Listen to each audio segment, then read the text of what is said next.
মাহিষ্মতি রাজ্যে একটি অদ্ভুত ঘটনা ঘটেছে। হঠাৎ আকাশ থেকে একটি সবুজ রঙের আগুনের গোলা নেমে এলো। প্রভু, এক বিশাল সবুজ দানব রাজ্যের দরজায় দাঁড়িয়ে আছে। তুমি কে? কেন এখানে এসেছো?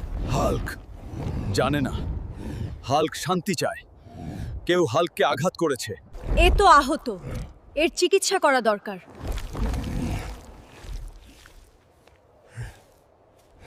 যদি হাল্ককে আমার পক্ষে আনা যায় তবে আমি অপ্রতিরোধ্য হব। বাহুবলী তোমাকে ব্যবহার করছে। আমিই তোমাকে রাজা বানাতে পারবো। হাল্ক মিথ্যে পছন্দ করে না।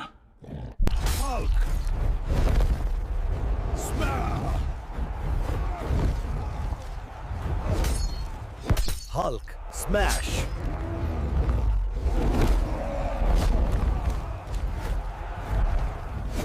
মাহিষ্মতির জন্য।